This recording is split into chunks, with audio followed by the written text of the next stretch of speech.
수강료만 보면 가장 짧은 강연이었지만 가장 임팩트 있었죠.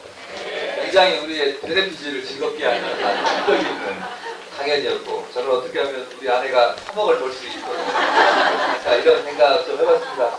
저도 툭툭하게 메모를 좀 하면서 좀 들었습니다. 사실은 늘 우리가 국가를 비판하고 또 국가의 여러 가지 문제에 대해서 이제 저는 저항하는 일을 좀 풀고 있는데, 그런 일을 할 때마다 저도 전에 이제 우스갯소리로 그 진보정당에 2개나 가입한 사람이고, 시민운동을 하다 보니까 그런 진보에 대한 기준 이런 부분들이 굉장히 애매하고 어렵습니다. 지금 제가 고민하고 있는 문제도 진보적인 사람은 어떤 태도를 취해야 되는가 이런 부분들을 굉장히 많이 하게 되는데요. 그런 이야기 말고 인간 시민에게 궁금한 거 많이 있지 않습니까? 아까 얘기한 대로 이미 대선을 50일 채 안 남긴 상황에서 주인공들 박근혜, 문재인, 안철수가 스포트라이트를 받고 있습니다만, 얼마 전까지만 해도 굉장히 우리 유시민 대표, 전 대표님도 예를 들면 주연급, 예를 들면 정치인이었잖아요.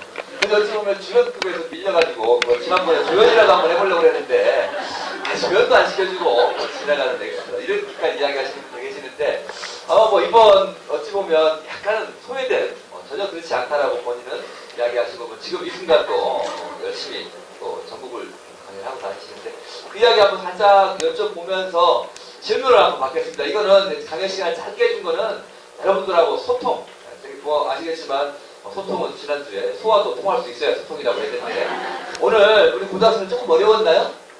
앞 이야기가 그럴만 했어요? 그래요? 대단해요. 네. 어쨌든 이 소통을 하면 좀 미안해서라도 강의를 빨리 줄이고 좀 이야기를 해서 우리 고등학생들하고만 통하면 대한민국 누구하고든 다 통할 수 있는 거 아니겠습니까? 고등학생은 잘 통해요. 그리고 오늘 강연 두 번째 강의 끝까지 주셨는데, 아까 우리 김제에서 친환경 배즙 가져오신 선생님 어디 계실까요? 너무나 맛있는데 오늘 좀 배즙이 좀 늦게 왔어요. 하나 좀 따서 유 대표님 하나 갖다 주시고요. 저도 아까 하나 먹었더니 그냥 아까 고기 칼칼하던 게 싹 내려갔습니다. 네, 빨리 주십시오. 예. 얼른 하나 갖다 드리고요. 예. 그 질문 먼저 답변하시고 질문하시면 손을 살짝 들어주시기 바랍니다. 여기 고등학생들, 또 먼저 답변하시면 제가. 예. 아니, 아까 제가 좀 이렇게 정치 중앙무대에서 조금 내려오신 소감이 어떠신지. 소감이요? 예. 편하고 좋아요. 예.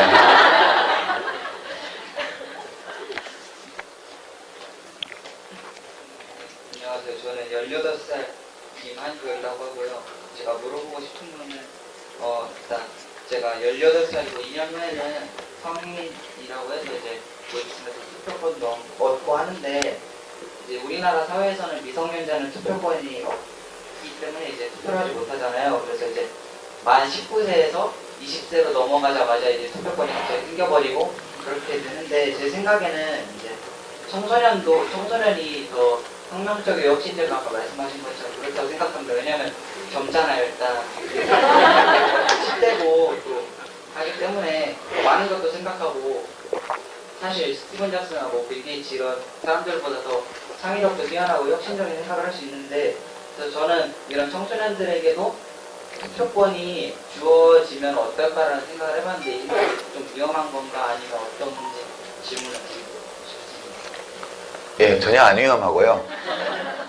되게 새로운 주장이 나오면 전부 그 위험하다고 처음에 얘기를 듣죠. 예. 우리가 이제 20세 하다가 19세 한 지가 얼마 안 됐는데요. 제가 이제 발달 심리학 하시는 분한테 얘기를 들었는데, 만 15세가 넘으면 일반적으로 성인이라고 일컬어지는 그 기성세대와 판단력의 품질 차이가 없다고 그래요. 만 15세면 지금 고1 정도죠, 그죠? 고1 정도 되면 일반 그 아버지 어머니들과 판단력의 차이는 없다고 그래요. 딱 한 가지가 차이가 난다고 그러더라고요. 자기의 권리를 행사해본 경험의 많고 적음의 차이가 있다. 그 정도 차이라고 그래요. 저는 투표 연령을 훨씬 더 내려도 괜찮다 이렇게 생각하고요. 한 16세까지 만 16세까지 내려도 별 이상은 없을 것이다 그렇게 생각합니다. 고2 정도 되면 투표해도 괜찮다고 보고요. 지금 19세 되는 걸 일단 18세로 내리는 것부터 우선 좀 해야 되지 않나 이렇게 생각을 합니다. 전혀 위험하지 않고 기특한 생각이고, 지금 질문한 학생은 18살이라고 하셨는데 제가 보기엔 15살로 보이네요. 저 위에 보니까 떠든 사람 유시민 이렇게 써있는데, 있는데 누가 썼는가? 저 학생이 먼저 뭐 18살이라고 하는데 제가 계산해보니까 나도 49년 전에는 저 학생과 같은 나이인데 어쨌든 국가를 경영했으면 좋겠다. 역량 있는 분이다. 이런 분이 뭐 이번에는 그 조금 그 이정현 대표가 얘기한 대로 밀려서 오셨는데 그래도 그 복지부 장관할 때 그 내가 고민했다는 얘기는 진심으로 듣습니다. 그리고 또 알고 있습니다. 그런데 그런 열정을 가지고 국가와 민족을 위해서 많이 노력을 해주십사 하고 좀 억울한 그런 면도 많이 있을 거예요. 이 세상 살다가. 그래도 다음에는 되게 질문이라기보다는 그래도 맑은 그리고 밝은 모습으로 오늘 좋은 얘기 해주셔서 고맙습니다. 예. 아유, 말씀 감사합니다. 억울한 건 없고요. 저야 뭐 욕을 좀 먹어서 그렇지 40대 젊은 나이에 국회의원 2번 하고 장관하고 출세도 할 만큼 했고 뭐 억울할 게 뭐 있습니까? 전혀 억울할 건 없는데 다만 이제 우리 정치가 왜 이럴까? 왜 이렇게 앞으로 못 나갈까에 대해서 저 나름의 하는 진단들이 있는데 그게 국민들이 안 받아들이시는 것 같아요. 그래서 지금은 어쩔 수 없구나. 아무리 내가 이론과 경험에 입각해서 정확한 진단을 하고 처방을 제시하더라도 국민들이 일반적으로 그것을 받아들일 준비가 되어 있지 않은 상황에서는 굳이 더 이야기하지 않는 것이 좋겠다. 요즘은 대체로 그런 생각이고 그래서 마음이 몹시 편안합니다. 예. 뭐 말해도 안 돼도 괜찮으니까요. 예. 고맙습니다. 오늘 이렇게 만나 뵙고 또 강의 들어서 감사하게 강의 들었고요. 여기 이제 학생들이 지금 고등학생들이 한 3분의 1이 돼서 절반을 오고 가는데요. 학생들하고 함께 듣기 때문에 이제 질문을 합니다. 우리가 살고 있는 대한민국이 민주주의 국가라고 합니다.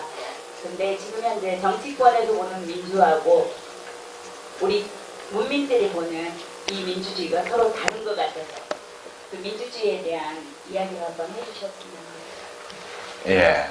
근데 실망이 많으시죠, 그죠? 아까 여기 인용문에 라이놀드 니버 말을 인용을 했는데, 국가를 중심에 두고 볼 때 최고의 도덕적 이상은 정의다. justice. 정의라는 건 뭐냐? 정의는 어떤 것을 합당한 사람이 받을 수 있도록 해주는 게 정의라고 저는 생각해요. 그러니까 만인이 다 받을 자격이 있는 것은 만인에게 고르게. 그리고 경쟁의 원리를 통해서 일정한 자격을 가진 사람이 받을 수 있는 거면 또 그런 합당한 자격을 가진 사람이 받을 수 있게 하는 거예요. 그게 이제 정의로운 사회, 정의로운 국가라고 저는 생각해요.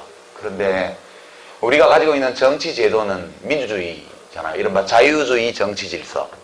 그러니까 주권재민, 그 다음에 이제 뭐 4대 어떤 특징을 가진 투표, 그 다음에 권력 분산, 그 다음에 이제 자유권적 언론 자유를 포함한 그런 감시체제, 그죠? 그런 권력 분산, 상호 견제와 감시, 이런 것들을 기본으로 하는 정치 제도를 가지고 있어요. 우리 고민은 우리가 가지고 있는 민주주의 정치 제도 또는 자유주의 정치 질서가 그러니까 정의를 세우는 국가를 실현하는데 유효한, 효과적인 제도인가? 라는 의문이 있어요. 그래서 어떤 사람은 민주주의가 쓸데없다고 얘기를 해요. 그리고 이제 정치가 이루어지는 걸 보면 굉장히 실망한단 말이죠.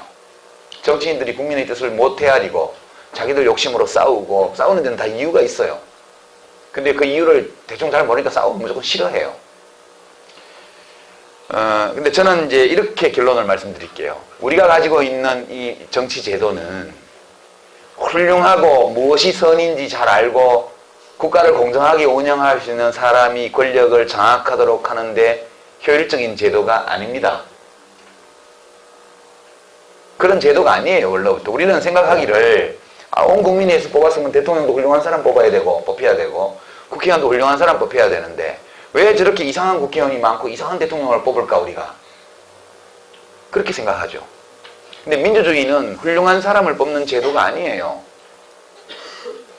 민주주의는 그냥 표를 많이 얻는 사람을 뽑는 제도지 표를 많이 얻는 사람이 훌륭한 사람이라는 증거가 없어요. 우리가 도서시장에서 100만 부 팔리면 다 훌륭한 책입니까? 그냥 많이 팔리는 책이에요. 10,000권도 안 팔려도 훌륭한 책이 있습니다. 사람들이 그 훌륭함을 알아주지 않을 때는 훌륭한 책도 만 권도 안 팔려요. 많이 팔리는 책이 훌륭한 책, 꼭 훌륭한 책이라고 할 수 없는 것처럼 훌륭한 책이 많이 팔리기도 하죠, 물론. 훌륭한 사람이 꼭 많은 표를 얻는 게 아니에요. 더러는 훌륭한 사람이 많은 표를 얻기도 하죠. 그렇지만 많은 표를 얻는 사람이 꼭 훌륭한 사람이라는 증거는 없어요. 그러니까 우리가 가지고 있는 이 제도는 아주 나쁜 사람을 권력자로 뽑을 수도 있고요. 아주 훌륭한 사람을 권력자로 뽑을 수도 있어요. 근데 아주 훌륭한 사람을 권력자로 뽑아놓으면 이게 민주주의가 거추장스러워요. 맨날 못하게 하거든. 국회에서 못하게 하고 뭐 헌법재판소에서 못하게 하고 언론에서 물고 뜯고 못하게 해요. 착한 일을 많이 못하게. 반면 억수로는 경상도 사투리인데 맨날 쓰는데 이거 아까도 썼는데 굉장히 나쁜 놈이 또는 나쁜 여자가 대통령이 되었다. 그 경우에도 나쁜 짓을 지 마음대로는 못해요. 민주주의 정치제도라는 것은 훌륭한 사람을 권력자로 뽑을 목적으로 만들어진 제도가 아니고요. 원래부터 굉장한 악당이 권력을 가지더라도 나쁜 짓을 많이 못하게 만드는 제도예요. 이게. 그러니까 왜 우리가 뽑아놓은 대통령이 저 모양이지 국회의원이 저 모양이지 민주주의 필요 없어. 이건 잘못된 생각이라고요. 이 제도가 아니었더라면 각하는 틀림없이 대운하를 했을 거예요. 대운하를 못하게 막으니까 짝퉁으로 4대강을 했잖아요. 대운하가 4대강으로 낮춰지는데 이 제도가 기능을 한 겁니다. 우리 표현의 자유, 집회결사의 촛불 집회 나가고 야당이 막 국회 정권 농성하고 뭐 예산안 붙들고 막 농성하고 언론에서 패고 물론 안 팬 언론도 있지만 일부 언론은 두들겨 패고 뭐 그리거리에서 겨우 대운하를 4대강으로 낮춘 거잖아요. 그래도 피해가 크니까 나중에 저거 뽑아내야 될지 뭐 어쩔지 또 우리가 검토를 해봐야 됩니다. 각하께서 뭐 엄청나게 도적질을 하고 싶어도 보는 눈이 많아서 도적질을 많이 못하잖아요. 그러니까 겨우 사저 땅값 정도 어떻게 해보려고 하다가 지금 사고가 났죠. 그러니까 엄청나게 사기를 잘 치는 사람이 대통령이 되어도요. 사기를 많이는 못 쳐요. 이 제도 아래에서는. 이게 민주주의 정치제도의 장점이고 경쟁력입니다. 이거 현실 정치에 대해서 실망했다고 해가지고 정치인들에 대해서 실망했다고 해가지고 이 제도가 쓸데없는 제도라든가 나 투표 안 해 이런 거는 정말 무식한 소리예요. 민주주의는 원래 그를 목적으로 만든 제도가 아니에요. 이 오해, 표를 많이 얻는 사람은 훌륭한 사람일 거라는 기대, 그리고 이 제도는 훌륭한 사람을 권력자로 뽑아야 존재 가치가 있는 제도라는 오해, 이 오해가 정치 혐오감을 길러내고 있죠. 저는 정치인들이 아무리 엉망으로 하고 대통령이 아무리 개판을 쳐도 이 제도는 훌륭한 제도라고 생각해요. 근데 이제 그러면 이 제도가 좀 더 훌륭한 사람이 권력을 가질 수 있도록 또 덜 훌륭한 사람이 권력을 가지도 뭐 못된 짓을 많이 못하도록 또는 그래도 훌륭한 일을 좀 할 수 있도록 하기 위해서 우리가 뭘 할 거냐, 그 문제가 남아있죠.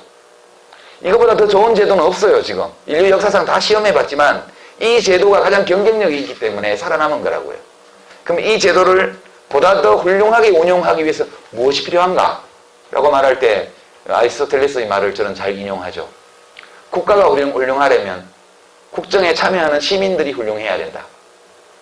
이 얘기를 노무현 대통령께서는 민주주의의 최고 보루는 깨어있는 시민의 조직된 힘이다 이렇게 표현을 하셨어요. 같은 내용이에요. 그러니까 우리가 생각이 깨어있고 자기의 권리를 인식하고 참여하고 발언하고 연대하고 행동할 때 이 제도가 보다 더 훌륭하게 작동하는 것이지 앉아서 욕한다고 되는 일은 하나도 없어요. 제가 속으로 제일 싫어하는 지식인은 어떤 유형이냐, 정치 혐오감을 조장하는 칼럼을 쓰는 것을 자신의 지성을 과시하는 수단으로 삼는 것처럼 보이는 지식인들, 저는 그런 분들이 정치를 망치는 데 일조한다고 생각해요. 정치인들 두드려잡기 쉽죠. 욕할 게 얼마나 많아요. 그러나 그 정치 현실이 대한민국 현실이거든요. 정치만 그런 게 아니에요. 제가 볼 때 상대적으로 정치는 제일 깨끗해요. 우스운 얘기지만 감시하는 눈이 많아서 자꾸 잡혀가는 거지. 기업은 건설회사 철강회사 더 썩었고요. 대학은 어떻습니까? 학생들 연구비 뺏어먹고 논문 심사하면서, 교수님들 계시면 죄송합니다. 여기 계신 분들은 안 그러지. 논문 심사하면서 접대받고 말이죠. 언론은 안 그런가요? 대한민국 구석구석이 다 부패 문화가 만연해 있습니다. 정치가 제가 볼 때는 상대적으로 그래도 깨끗한 것 같아요. 제일 깨끗하다고 말은 못하지만 워낙 사람들이 들여다보니까 겁이 나서 좀 덜해요. 다른 데가 더 썩었습니다. 솔직히 제가 말씀드리건데. 그러니까 우리가 보는 이 정치 현실은 우리 대한민국의 얼굴이에요. 다른 데서 안드로메다에서 정치인들이 온 게 아닙니다. 다 이 나라에서 만들어낸 정치인들이고 우리 국민들이 만든 정치예요. 예, 저는 그렇게 생각하고 아무리 못나 보여도요. 예, 그게 우리 식구거든요. 지금 끼고 살아야 돼요. 가르쳐가면서 회초리 때려가면서 좀 잘해라 그렇게 해야지. 예, 좀 위안이 되세요? 이 제도는 원래 그런 제도가 아니라는 거. 예. 저쪽 질문 있으니까 먼저 하시고. 제가 답을 너무 길게 해서 죄송합니다. 저는 올해 20살이 되었고 재수도 했고 그래서 오늘 수능 보고 왔는데 고생했습니다. 박수 한번 쳐주시죠. 많은 수험생활들. 네, 제 인생의 첫 투표가 이렇게 너무 큰 투표가 돼버려서 상대적으로 제 수험이랑 공부할 시간도 없었고 고민이 정말 많았고 그냥 제가 아직 어리니까 천사가 되고 싶지도 않았고 악마가 되고 싶지도 않았어요. 그래서 항상 중간에서 입장을 취하려고 많이 노력을 했었고 그래서 이제 지금까지 이렇게 기사나 이런 것들 보면서 정치, 경제, 뭐 사회복지 쪽 모든 쪽에서 이제 양측의 입장과 어떤 그런 뭐 현실적인 것과 이상적인 것들 사이에서 조율을 하는 노력들을 많이 했다고 저는 생각을 많이 했는데 제일 어려운 게 좀 위험한 안보 문제였거든요. 지금 보수 정당이 제일 지지를 많이 얻는 것이 아무래도 저희가 세상 어디에도 없는 특수한 관계인 휴전국가이고 우리 민족 특징이 약간 국가를 지키려고 하는 그런 특징이 많다고 생각하고 그래서 경제를 살려줄 거라는 믿음보다 빨갱이가 안 내려오게 막아줄 거라는 믿음으로 지지를 하시는 분들이 훨씬 더 많으신 것 같더라고요. 그런 부분에서 안보의 부분에서 보수적인 입장이 어떤 입장인지는 이제 여러 가지 얘기들을 보면서 어느 정도 알겠는데 예, 이제 핵심으로 들어갈 때가 됐습니다. 안보, 그런 북한과의 그런 대북관계, 전쟁 이런 문제에 대해서 지금 진보는 어떤 입장을 취하고 있고 어떤 입장을 취해야 하고 그리고 지금 취하고 있는 입장들이 맞은지 예. 진보 쪽의 대북 정책은 기본적으로 이제 김대중 대통령의 햇볕 정책의 틀 위에 서 있죠. 저는 그 범위 안에 다 있다고 봐요. 그러니까 북한은 적대 세력, 적대적인 관계에 있지만 또한 앞으로 통일해야 될 특수 관계에 있고 북이 하고 있는 행동이 아무리 미워 보여도 그것을 물리적으로 해결할 수는 없다. 대화와 타협, 지원, 협력 이런 걸 통해서 해결해야 된다는 게 기본 입장입니다. 기본 입장이고 그 이제 진보 세력이 안보를 허술하게 한다는 것은 다 거짓말이죠. 그건 한마디로 거짓말입니다. 그냥 거짓말은 거짓말이라고 해야 돼요. 예, 거짓말이고요. 그것은 이제 북한에 대한 본능적인 공포감, 과거의 기억, 전쟁을 쳤던 이런 것들을 살려서 사람들의 이성을 마비시킴으로써 관성의 법칙에 지배받게 하고자 하는 보수 세력의 전통적인 수법입니다. 그러니까 이런 주술에서부터 이런 주술에서 풀려나서 자유롭게 사고하는 눈을 뜬 시민들이 얼마나 많으냐에 따라서 국가의 운명이 결정되는 거죠. 저는 이번 대통령 선거도 41대 59의 싸움이 되리라고 봅니다. 진보 쪽이 이길 때는 그렇게 1, 2% 이기는 거고요. 질 때는 500만 표 지는 거거든요. 그죠? 그렇습니다. 축구로 치면 기울어지는 운동장에서 축구를 하기 때문에 저쪽을 한번 뻥 차면 우리 한 골 먹어요. 잘못하면. 이길 때는 죽기 살기로 해서 겨우 1대 0이나 2대 1로 겨우 이기는 거거든요. 질 때는 5대 0, 10대 0 칩니다. 그렇게 해서 우리가 5대 0, 10대 0으로 져서 몇 년 동안 보수 세력이 국가 운영을 하면서 완전 엉망으로 만들어서 민생 파탄 나고 부정부패가 판을 치고 이렇게 될 때 국민들이 한 번쯤 슬쩍 진보 쪽에 한번 줘볼까? 저도 확 주지도 않고 겨우 줘요. 지금 국회는 이미 새누리당 과반수로 만들어놨잖아요. 국민들이. 그리고 정권을 바꿔주면 여소야대 될 거 아닙니까? 국정 운영을 어떻게 해요?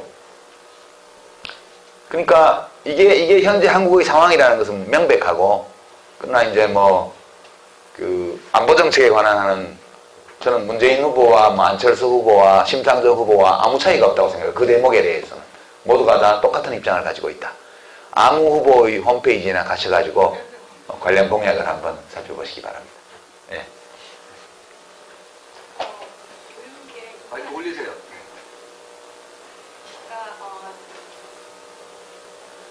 아까 말씀하신 분 중에 정치가 다른 때보다는 덜 썩었다 라는 말을 모두 다 썩었으나 정치가 덜 썩었다라는 말로 제가 들어서 잘못 들었는지 아닌지를 이제 의문하면서 제 생각은 지난 1950년 삼국전쟁이 나고 53년 전쟁이 끝나서 2013년 오늘까지 다른 나라에서는 2012년 오늘까지 다른 나라에서는 한 200년 이상 걸린 그런 어떤 산업혁명의 그런 과정을 거쳐서 오늘을 살고 있는데, 그 짧은 기간 동안 다른 나라에서 그렇게 오랜 동안 거친 일들을 짧게 이제 겪는 바람에 정신적으로도 상당히 이제 많은 다양한 생각을 가진 사람들이 있는 것이고, 상당히 많은 것을 사실은 한국인들은 이루었는데도 불구하고 한국인은 이래서 저래서 안 되고 뭐 이런저런 그 패배주의가 많이 있는 것 같아서 제가 속상한 마음에, 사실은 이렇게 자랑스러운 나라다, 오바마가 그렇게 돈 받고 싶어하는 교육 정책을 이제 우리는 갖고 있는 것이고 말씀드리고 싶었습니다. 예. 오바마는 한국에 안 살아봐가지고 얼마나 괴로운지 모를 거예요. 예. 예, 알겠습니다. 그 말씀은 제가 접수하고요. 정치권만 깨끗하다 그런 건 아니고요. 다 비슷비슷하게 썩었어요. 그러나 정치권은 감시하는 눈이라도 많아요.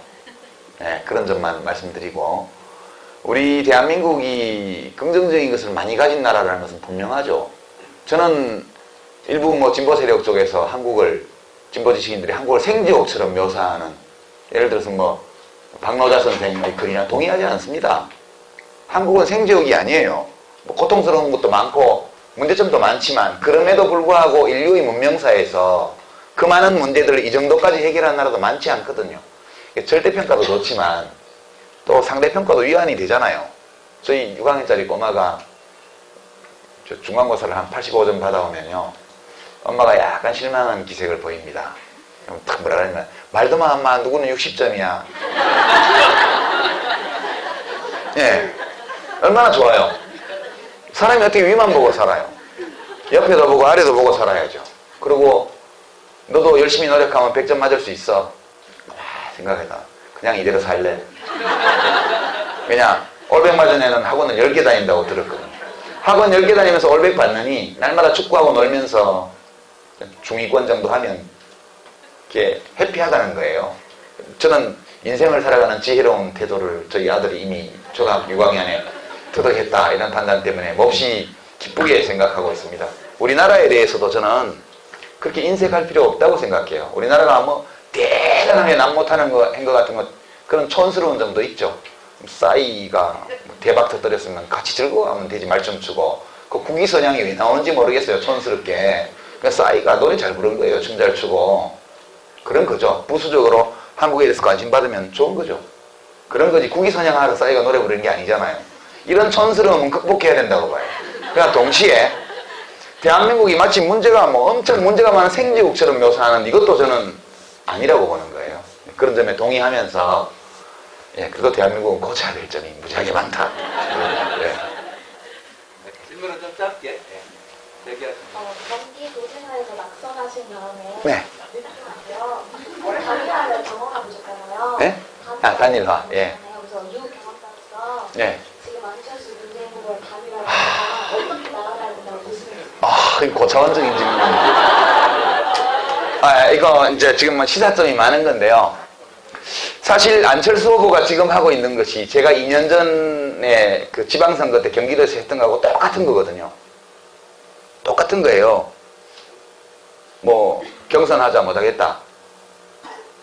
시간 보내고 그러면 여론조사밖에 할 게 없어지는데, 그때 저는 욕을 엄청 먹었거든요. 모든 언론에서 저를 비난했습니다. 민주당에서 날마다 비난 성명을 냈어요. 꼼수 부린다, 고집 부린다, 한다. 저만 나쁜 놈 됐어요. 근데 하는 행동은 지금 똑같잖아요. 안철수 씨하고. 근데 안철수 씨는 아무도 욕을 안 해요. 뭐죠? 그런 거죠. 참 이상해요. 그러니까 제가 아주 못된가 봐. 네, 그러니까 미워서 그랬던 것 같아요. 사실상 여론조사 말고는 단일화 경선 방법이 없습니다, 지금.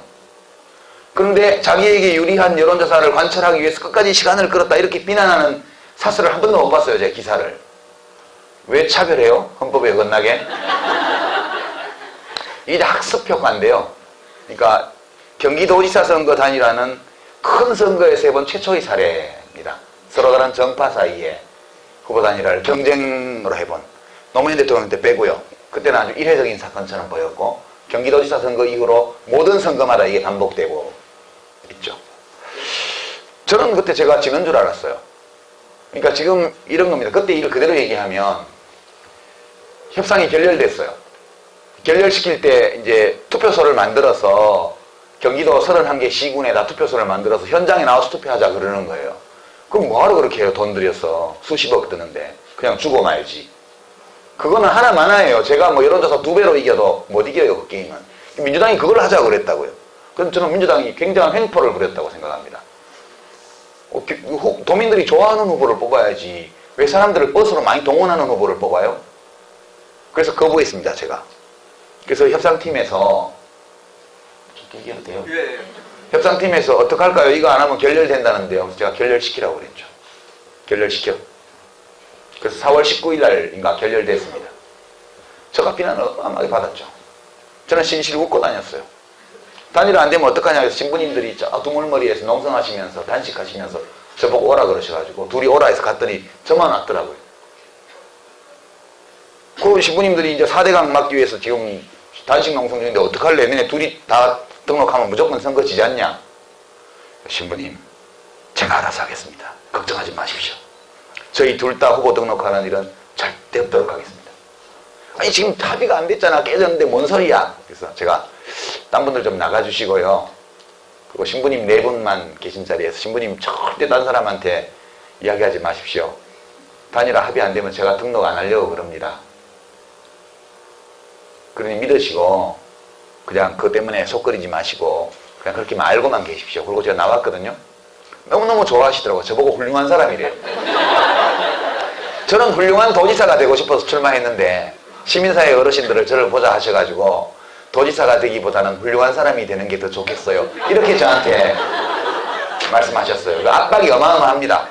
그래서 어쨌든 우여곡절 끝에 선거인단 모집해서 절반 공론조사하고 투표나 마찬가지예요.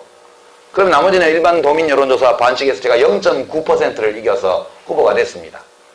그때 민주당에서 온 얘기가 지금 당장 합당은 못해도 국민참여당과 민주당을 합치겠다고 선언해라. 안 그러면 선거 진다. 안 도와주겠다는 뜻이에요. 그래서 제가 거절했습니다. 못하겠다. 그럴 거면 내가 뭐하러 국민참여당에 왔냐? 그냥 민주당에서 편하게 하지. 나는 민주당에 불만이 있어서 그래서 딴 당을 하는 사람인데 도지사 되려고 그럼 당을 합치라고 난 못하겠다 그래서 거절했습니다. 저희 참모들이 지금 당장 합치는 못해서 선언을 하자고. 그래서 제가 싫다고 떨어져도 이건 하기 싫다. 돌려보냈어요. 그래서 떨어졌어요. 떨어졌는데 이 사례가 지금 민주당에게도 참고가 되고 있고 안철수 후보에게도 참고가 되고 있어요. 저는 어떤 식으로든 누가 후보가 되든 문재인 후보가 단일 후보가 되어도 안철수 씨의 협력 없이는 선거를 치르기 어렵다고 봐요. 동시에 안철수 씨가 후보가 되더라도 민주당의 협조 없이는 선거를 못 이깁니다. 따라서 과거 경기도지사 선거의 사례를 볼 때 다른 걸 다 차치하고 다른 목표, 정치적인 목표는 다 내던지고 오로지 정권 교체의 가능성을 높인다는 한 가지 기준만 놓고 보면 당장 합치지는 못해도 대선 끝나고 합친다. 이 선언은 있어야 될 것 같아요. 도지사는 져도 되는데 대통령 선거는 지면 안 되거든. 예, 그 점이 매우 중요하고요. 이 점을 두 진영 모두 알고 있다고 봐요. 그래서 저는 지금 협상 중인 새정치공동선언의 일정 부분 이와 관련되어 있는 내용들이 담길 것으로 기대를 하고 있고요. 제가 그 당에 제가 참여할 건 아니지만 그렇게 사신다면 지금 민주당 틀을 깨고 더 넓고 미국 민주당처럼 진보 세력까지 다 아우를 수 있는 폭넓은 그런 정당으로 갈 수 있다면 그것은 안철수 씨가 후보가 되어도 또는 되지 않아도 엄청난 정치적 공헌을 한 것이다. 예, 저는 그렇게 생각해요. 제가 악쓰면서 10년 동안 해온 일을 안철수 씨가 1년 동안에 해치우더라고요.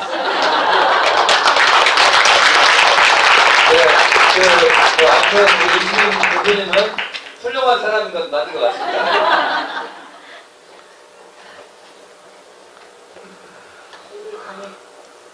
오늘 강의 감사하고요. 그 정치에 대한 생각이 이제 그 아까도 말씀하셨듯이 변연계 수준의 그 정치에 대한 개념이었는데 오늘 강의를 들으면서 조금 다른 눈을 가질 수 있었고 이제 뭐 대내 피질까지는 아니지만 조금 더 업그레이드된 그런 생각들을 가질 수 정치에 대해서 그 새로운 눈을 가질 수 있을 것 같고요. 아까 조금 전에 말씀하셨는데 우리나라 그 정치가 발전하지 못하는 이유에 대해서 말씀을 하시려다가 이야기를 안 하셨거든요. 그래서 그 말씀하실 보니까 그 발전하지 못하는 거에 대한 진단 그리고 처방 그거 한번 지금 이걸 이렇게 듣고 싶은데요. 근데 이 현실성은 없는 건데요, 이 얘기가. 예. 정치도 비즈니스가 됐거든요, 지금. 또는 정치도 비즈니스로 볼 수 있습니다. 그러니까 시장에 보면 공급자가 있고 수요자가 있고 소비자가 있잖아요. 정치도 정치 서비스 시장으로 보면 공급자는 정당이고요. 소비자는 유권자예요. 근데 우리가 전자제품 시장에 삼성전자하고 LG전자 두 개만 있다고 생각해보죠. 그리고 다른 공급자가 등장할 가능성이 거의 없다. 이렇게 생각하면 두 기업이 어떻게 할까요? 담합하죠. 담합이라는 것은 모든 면에서 담합하면 한 회사로 합치는 거고요. 그렇지 않고 일정 부분 제한적으로만 경쟁을 하는 겁니다. 둘이 서로 지켜줄 건 지켜주고 가격은 담합하고 서비스 경쟁만 한다든가 그 다음에 이제 뭐 품질은 담합하고 가격도 담합하고 디자인 경쟁만 한다든가 이렇게 되는 거예요. 요금은 돈은 굉장히 많이 받고 저는 우리 정치 시장이 이런 조건에 있다고 생각해요. 새누리당과 민주당은 두 회사가 시장을 독점하고 있는 회사하고 비슷해요. 둘 모두의 이익을 해칠 수 있는 혁신은 절대 안 합니다. 둘이서 정권을 잡으면 집권당이고 정권을 잃으면 제1야당이에요. 그 지위가 절대 흔들리지 않아요. 그리고 두 당이 합쳐서 언제나 90% 이상의 의석을 가집니다. 그러면 끝난 거죠. 뭐가 아쉬워요. 대선에서 지면 제1야당 하면 되고 그러다 어쩌다가 상대방이 똥볼 쳐서 이기면 집권당 하면 되는데 집권당 하다가 망해도 제1야당이에요. 편안하잖아요. 뭘 혁신할까요? 혁신을 할 수가 없는 거예요. 혁신할 필요가 없어요. 안철수 씨가 지금 후보가 등장을 해서 민주당을 좀 허물고 또 더 발전된 업그레이드된 새로운 당을 한다고 합시다. 이 당도 조만간에 지금의 민주당처럼 될 겁니다. 왜냐? 경쟁이 없기 때문에. 경쟁은 정치인들끼리 공천 경쟁만 하는 거지 실제 경쟁이 없어요. 그래서 정당이 국민과 멀어지고 정치인들이 서민들과 멀어지는 겁니다. 이게 우리 정치의 근본적인 문제라고 저는 생각해요. 유효한 효과적인 경쟁이 없어요. 진입장벽이 너무 높고 두 정당이 각각 특정 지역을 완전히 독식하면서 거의 완전하게 독식하면서 일부 잠시 흔들리지만 곧 복원돼요. 지금은 문재인 안철수 후보가 다 PK니까 PK 민심이 흔들흔들 하는 거지. 다음번에 또 충청도 사람 나오면 다 원래대로 원위치 다 됩니다. 이게 금방. 이것은 일시적인 대정요법이지 근본적인 해결책이 아니에요. 우리 정치가 지금의 결선 투표도 없는 대통령 선거 지금 2등 밑으로는 다 들어가라는 거 아니에요. 전부 다. 광을 팔든 광을 못 팔든 다 죽으라는 겁니다. 무조건. 안 죽으면 돌 맞으니까.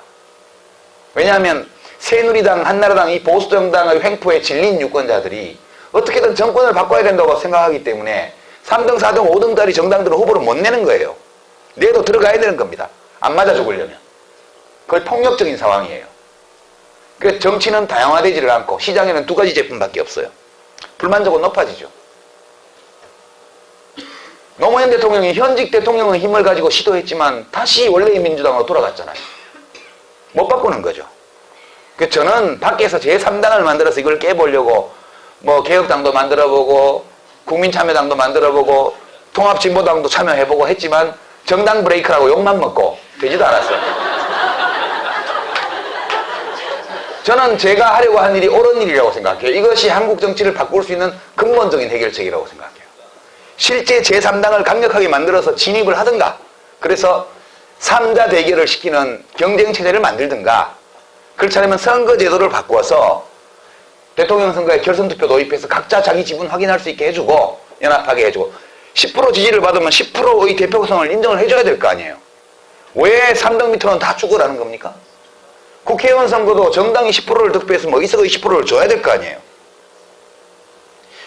국회의원 선거 제도도 독일식으로 바꾸고, 이렇게 하든가, 아니면 현행 제도를 못 바꾸면 이 제도 속에서 어떻게든 해서 3당으로 밀고 들어가든가, 둘 중에 하나를 하지 않고는 한국 정치는 못 바꾼다. 이게 저의 진단이었고, 제도를 바꿀 수가 없기 때문에 어떻게든 제3당을 규합해서 이걸 뚫어보려고 노력해요. 진입장벽을 넘어보려고. 근데 저는 이제 정당 브레이커, 뭐 선거공학 전문가, 권력의 화신, 이 욕만 먹었지 된 일도 없고 개인적으로 얻은 것도 없어요. 그래서 저는 이제 포기했습니다. 이거 안 된다. 불가능하다. 이 정치가 더욱더 썩어서 사람들이 참을 수 없는 지경에 이르렀을 때 비로소 변화가 올 것이다. 국민들이 원하지도 않는 변화, 준비도 되어 있지 않은 변화를 하기 위해서 내가 내 인생을 바쳐야 될 이유가 뭐 있냐. 그렇게 요즘은 생각합니다. 편안해요. 더 이상 주장 안 합니다. 여러분이 물어보셨으니까 제가 얘기하는 거지. 선거 제도를 바꾸든가, 그렇지 않으면 진입장벽을 대폭 낮춰서 제3당이 실제로 어디서 규합돼서 들어가든가. 예. 불행한 얘기지만 안철수 후보가 자기의 25% 내외의 국민 지지도 절대 지지율을 지렛대로 삼아서 일시적으로 민주당의 틀을 깨는 정당 혁신을 한다 하더라도 국회의원이 전부 다 100% 민주당이잖아요. 송호창 의원 하나 빼고.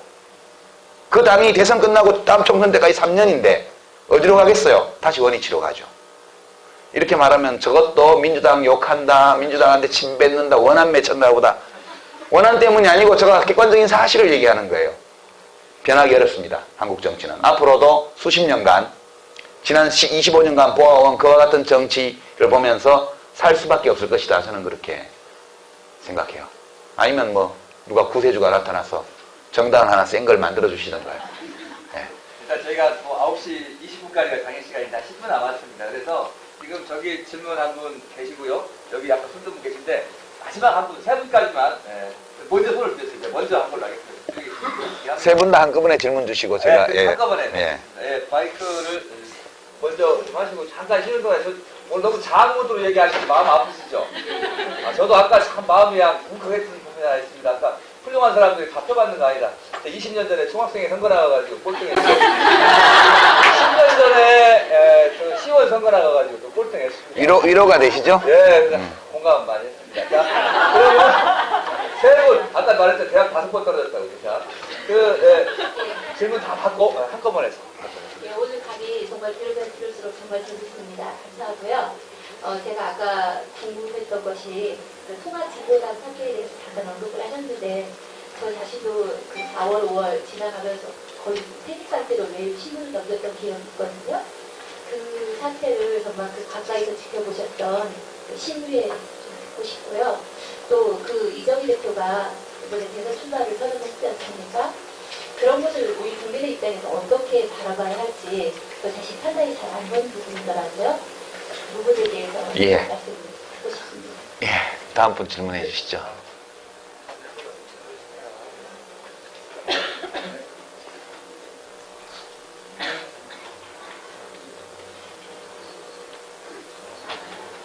안녕하십니까. 네, 저는 유시민 있는 선생님처럼 국회에 나가서 건의되고 싶고, 그다음에 반대 세력에게 몰매도 맞아보고 싶은 여고생인데요. 제가 최근에 가장 혼란스러운 게 마키아벨리의 군주론을 읽었습니다. 근데 거기에서는 군주는 나쁜 짓도 할 수 있어야 한다라고 말을 했는데 그거에 대해서 굉장히 공감을 했어요. 그런데 며칠 뒤에 어떤 방송에서 그거에 대해서 굉장히 부정적인 입장을 표하는 그런 내용의 방송을 봤어요. 그래서 무엇이 옳은 건지, 그리고 저는 어떤 태도를 취하는지에 대해서 굉장히 듣고 싶습니다. 예. 마지막 질문을.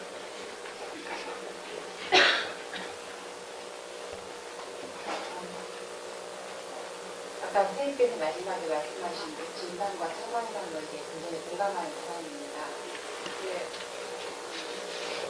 깨어있는 시민의 조직된 힘이라고 말씀을 하셨는데 여왕벌을 만드는 일벌이죠.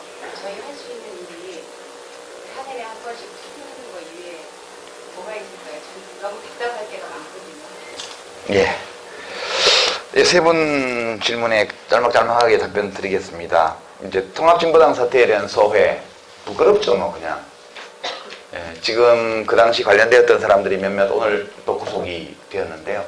저는 이제 업무방해 혐의로 이렇게 증거인멸과 도주 우려가 전혀 없는 사람들을 구속영장을 발부하는 판사들에 대해서 굉장히 유감입니다.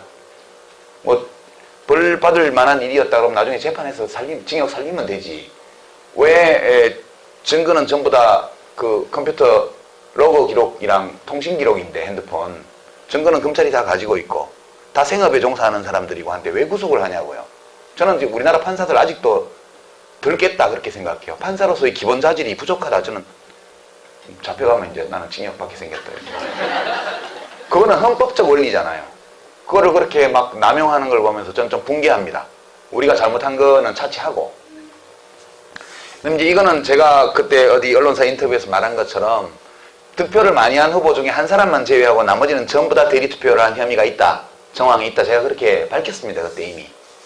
그 한 사람만 빼고라고 말했을 때 한 사람이 지금 저희 진보정의당 당직자로 정책사일에서 일하고 있는 분이고요.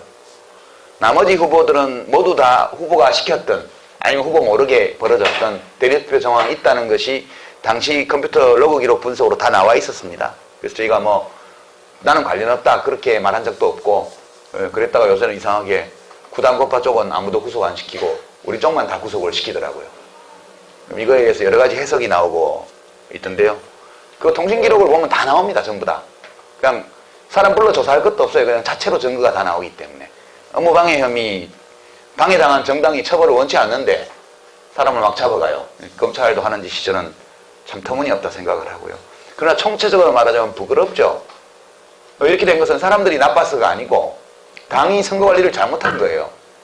그 동일 IP 중복투표를 4회 정도로 가족투표 정도로 제한했어야 되는데 이거를 오래 진보당을 하신 분들이 현장 투표나 이런 그 이유를 들어서 안 하려고 했기 때문에 넘어가서 문제가 생긴 거예요. 이거는 운동장에 돈 쭉 뿌려놓고 애들 보고 나가 놀으라고 똑같은 거죠. 선생님이 운동장에 돈 1,000원짜리 쭉 깔아놓고 나가 놀으라고 1시간 후에 집합에서 호주머니 검사해서 돈 나왔다고 절도라고 처벌하면 되겠습니까? 형법적으로 어떨지 몰라도 우리 당으로 보게 되면 당 지도부의 책임이에요. 사람들이 그렇게 할 수 있도록 모든 조건을 다 만들어주고 치열한 경쟁을 붙였으니 어디가니 성인군자만 모여서 정당을 하지 않는 한은 그 일이 벌어질 수밖에 없었던 거라고 봐요. 책임은 저를 포함한 당 지도부에 있다. 저는 그렇게 지금도 생각하고 굉장히 부끄럽게 생각합니다. 그리고 이 부끄러움에 대해서 이 잘못을 우리가 치정하고 그것이 우리 정치에 끼친 피해 이런 것들을 보상하기 위해서 이번 대선 국면에서 그것도 열심히 백의종군하는 자세로 봉사하자. 되게 그런 정도 생각만 하고 있고요. 과연 그 정도로 이 책임을 다 져질 수 있느냐, 추가적으로 이 책임을 다하기 위한 다른 정치적 행동이 필요하지 않느냐는 문제를 계속 고민하는 중입니다. 지금은 달리 어떻게 할 수 없어서 12월 19일까지는 일단 그대로 가고 추후에 추가적으로 제가 그 당시 공동대표로서 더 책임져야 될 부분이 있고 그것을 책임질 수 있는 적합한 방법이 찾아지면 그 방식으로 책임져야겠죠. 그렇게 생각하고요. 이정희 전 대표의 출마에 대해서는 저는 그렇게 봅니다. 이분은 진리의 정치를 하는 분이다. 이분은 우리가 이해하는 정치를 하는 분은 아니다. 우리가 보통 제가 정치를 하는 것은 국민들이 지금의 삶 속에서 간절히 원하는 것이 있고 그리고 그 국민들이 원하는 것을 해주기 위해서 우리가 존재한다. 국민이 해주기를 원하는 것이 여러 가지 있기 때문에 그 중에서 남들이 해주는 것들은 남들이 하게 하고 꼭 필요하지만 남들이 다른 당들이 안 하고 있는 것을 우리가 해야 된다. 그게 이제 지금까지 정치에 소외되었던 노동자들이나 농민들이나 도시서민들, 영세상인들의 권익을 정치에 반영하는 것이 우리 할 일이다. 그렇게 해서 하고 있는 거고요. 근데 이정희 대표의 출마를 보면서 제가 드는 느낌은 이정희 대표는 진리의 정치. 내가 진리라고 생각하는 것을 펴기 위해서 정치를 한다. 그렇게밖에는 해석이 안 돼요. 그것을 나쁘다고 말할 수는 없죠. 나쁘다고 말할 수는 없지만 그것은 매우 위험한 정치 방식이다. 저는 그렇게 말씀을 드리죠. 마키아벨리의 군주론을 벌써 읽으셨다는데요. 이 책은 20살에 읽어서는 도저히 고등학생 때 읽어서는 도저히 이것은 소화할 수 없는 책이에요. 예, 이것은 논어를 읽는 것만큼이나 어려운 일이에요. 그래서 군주론에 대해서 어떻게 판단하냐, 그건 지금 판단할 필요가 없어요. 이 군주론, 마키아벨리의 군주론이라는 것은 이 책 때문에 그 사람도 정치적 박해를 받았지만 기본적으로 무소불위의 권력을 무제한으로 행사하는 절대왕권을 가진 군주가 어떻게 대중을 속이고 어르고 달래고 뒤통수를 쳐가고 겁을 줘서 잘 통치하느냐, 그 테크닉에 관한 책이거든요. 그래서 보면 뭐 군주는 거짓말을 할 필요가 없어요. 언제든지 거짓말을 해야 되고, 약속을 했더라도 꼭 지킬 이유가 전혀 없다. 안 지키는 게 나을 때는 안 지키는 게 맞고, 자비심이 전혀 없어도 있는 척 해야 되고, 주로 이런 얘기들이 많이 나오죠. 칭찬받을 일은 내가 하고 욕먹을 일은 밑에 놈 시켜라. 그런 것도 나오고요. 되게 독재자들이 이 통치수를 잘 따릅니다. 박정희, 전두환 이런 사람들이 다 이 독재수를 따르죠. 요새도 그런 사람이 있더라만. 예. 지금 판단하실 필요 없고요. 이런 의견도 있고 저런 의견도 있구나. 예. 그리고 더 정신적으로 더 성숙하고 나서 다시 읽어보시면 좋을 것 같아요. 이렇게 말씀드리고. 마지막 질문하신 분, 시민들이 할 수 있는 일이 뭐 있냐. 많다면 많고 없다면 없죠. 정당에 직접 영향을 미칠 수 있는 방법이 거의 없다는 게 지금 굉장히 심각한 문제죠. 이게 심각한 문제입니다. 정당들이 그것을 받아들이려 하지 않기 때문에 없는 거죠. 그러면 이제 그럼에도 불구하고 정당에 가입하는 것은 저는 의미 있는 일이다. 이렇게 생각해요. 한 당만 빼고. 예. 어디라고 말씀은 안 드리겠습니다. 그리고 이제, 여러 형태의 정치적 참여를 하는 것, 그것도 필요한 일이라고 보고요. 그 다음에, 예, 저는 제일 빠르게 하는 방법은 제3당을 키워주는 거라고 봐요. 의도적으로. 품질이 좀 떨어져도, 기존의 두 공급자에 비해서 품질이 좀 떨어져도, 일단 기존 공급자를 긴장시키고 혁신하기 위해서는 뉴커머를 받아줘야 된다고 봐요. 이런 건데, 개인이 할 수 있는 일은 아니겠죠, 역시. 예, 저도 생각해 봅니다. 제가 지금 선대위원장 당직이 있긴 하지만, 그것은 12월 19일까지, 또는 심상정 후보가 끝까지 간다면 그렇고, 중간에 후보 단일화에 합류한다면, 앞으로 열흘 후든 보름 후든 끝날 일입니다. 그러고 나면 평당원에, 그냥 생활인이거든요. 이 입장에서 뭘 할 수 있을까? 자기가 할 수 있는 방식으로 해야죠. 저는 글 쓰는 일이 제 일이니까, 글을 통해서 계속 무슨 일을 할 수는 있겠죠. 그리고 저도 딱히 정치를 하는 입장에서 시민 여러분들이 이렇게 하시면 됩니다라고 말할 수 있는 게 별로 안 보여서 저도 몹시 답답합니다. 답답하고 이렇게 답답하다 보니까 어떤 세인트 뭐라 그러나요? 안철수 씨를 세인트 찰스라고 누가 얘기를 하던데. 하여튼 어떤 분이 나타나셔가지고 나를 좀 구원해줬으면 우리를 그런 생각도 한편으로 합니다. 예. 좀 답답하지만 이렇게만 말씀드릴게요.